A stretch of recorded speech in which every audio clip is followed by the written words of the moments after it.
Pessoal, vamos aproveitar essa quinta-feira para discutir o seguinte. Quando você analisa o corpo de competência, se você quiser saber o que eu entendo por corpo de competência, na terça-feira, no episódio de anteontem, eu esclareci aqui direitinho o porquê que eu chamo de corpo e não chamo de matriz. Se você olha para os corpos de competência desenhados e descritos na sua organização, você encontra um rol de elementos que dizem o que o sujeito que mobiliza, que está associado àquele perfil profissional, deve desenvolver. Você também encontra, aí é uma pergunta para que você reflita e para que você consulte esses documentos. Você também encontra a relação de como fazer. Isso é muito importante. O como deve estar presente nesses corpos de competência por um grande aspecto. Existe um aspecto fundamental se você quiser trabalhar na linha de desenvolvimento de competências.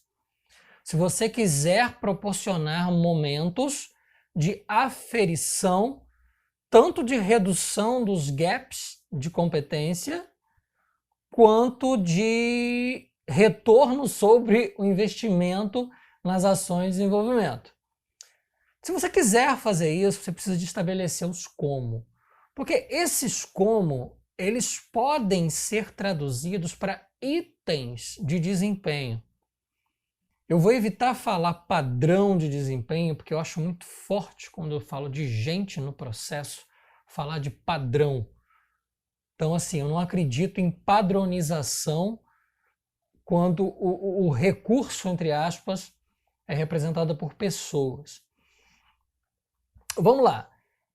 Esses itens de desempenho, eles nada mais são do que os principais elementos que servirão para você como uma espécie de régua para que você utilize lá na frente nos momentos avaliativos. Então, eles são fundamentais para o processo avaliativo. O que é avaliar? Em qualquer âmbito, qualquer situação. O que é avaliar? Avaliar é confrontar, é colocar de frente algo que deveria ser com algo que é.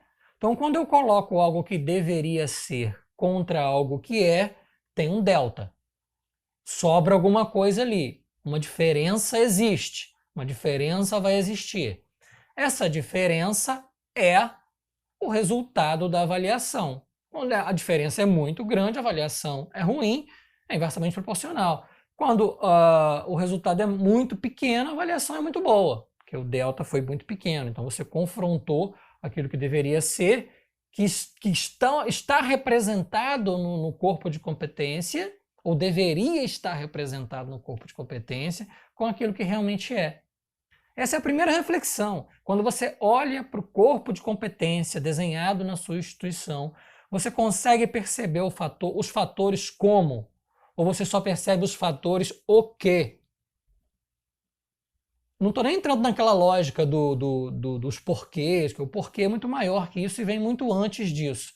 Né? Todo o perfil deve estar alinhado à visão de futuro da organização, a missão organizacional, que é o propósito organizacional. Então, se eles estão alinhados, eles preservam o porquê. Uma vez preservado o porquê, eu estou falando do o quê e do como. Então, existe o o quê nos perfis? Beleza.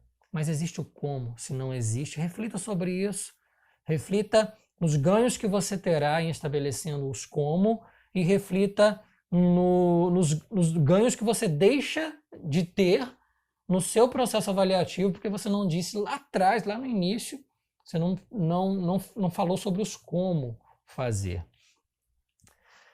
Agora, falar sobre como fazer não pode estar demasiadamente fundamentado em controle. Não pode ser algo muito detalhado ou demasiadamente detalhado, de modo que você prejudique a autonomia das pessoas. É claro que existe uma variação de posto de trabalho para posto de trabalho, de cargo para cargo, de perfil para perfil.